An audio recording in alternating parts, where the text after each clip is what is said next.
Hi, this is Chris Davis of Slash Gear, and this is the Porsche Design P9981. Now, it's a limited edition BlackBerry phone. It's intended for people who not only love their BlackBerries, love RIM, but also have an awful lot of money to spend on a limited edition car-branded device. This actual phone in the US costs around $2,350, so it's not a cheap device. And to kind of justify that, Porsche Design have thrown some serious styling effort at it. Now, it's a love it or hate it design, but you can't really argue with the build quality for the most part. So you get a stainless steel chassis, which is a mirror effect around the outside and brushed up here at the top, where you get the Porsche Design logo. There's also a brand new keyboard layout, so it gets rid of BlackBerry's normal bowed keyboard layout of the BlackBerry Bold 9900, which is the device that this is actually based upon, and you get instead these kind of very distinctive keys with a set of touch-sensitive scrolling buttons and the usual BlackBerry keys in between. Up here, the 2.8-inch wide VGA touchscreen, which, because it's a reasonably small panel, you get a very high pixel dense display, and it's reasonably responsive as well.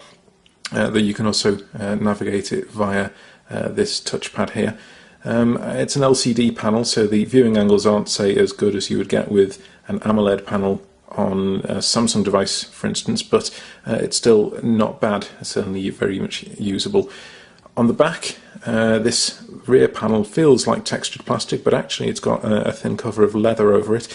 Our only kind of complaint is that it's also a bit wobbly. I don't know if you can see that, but it comes off very easily.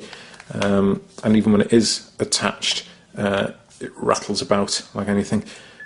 Something else carried over from the 9900 is the camera. So you get a 5 megapixel fixed focus camera with a single LED flash, and that'll shoot 720p video.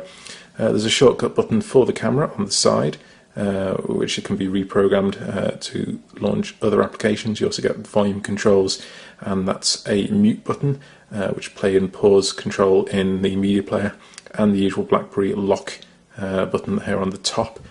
And it comes with this charging desk stand, which automatically kicks it into clock mode, and that's a useful thing indeed, because the battery in here is the same size as the battery that RIM included in the 9900, and even though here in this case it's a Porsche Designer branded version, it generally will last for less than a day if you're making serious use of the phone. And that's because while it runs BlackBerry 7, which is the company's latest commercial OS, we're still waiting for BlackBerry 10 later on in the year, it's running a 1.2 gigahertz processor inside.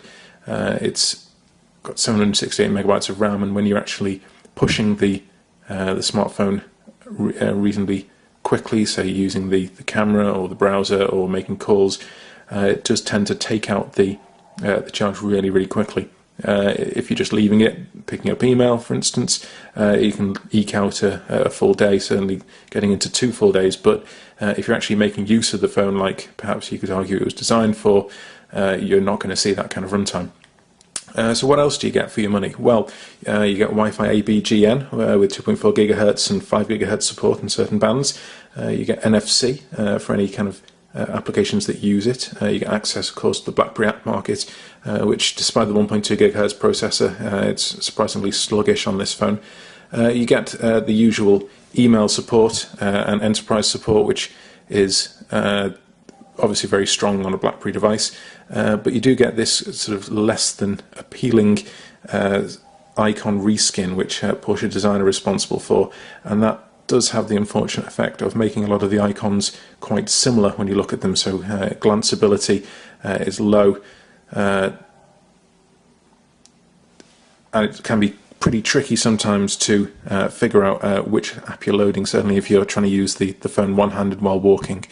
The keyboard is a solid one for typing. I mean, it's kind of BlackBerry's normal standard, though obviously it's not quite as useful as the well laid out, I should say, as the 9900 keyboard. All in all, this is a very distinctive phone, kind of love it or hate it design. It looks kind of, to my eyes, like it's got very large shoulder pads, like a bit character in Dynasty from the 80s, but we won't hold that against it. Obviously the price will be the biggest stumbling block together with BlackBerry 7. It's on sale now. Very few people will buy it, and at least you'll have the knowledge that if you're one of those who plunks down $2,350, that you're unlikely to run into anyone else with the same device. Thanks for watching. On your phone, on your tablet, and at slashgear.com.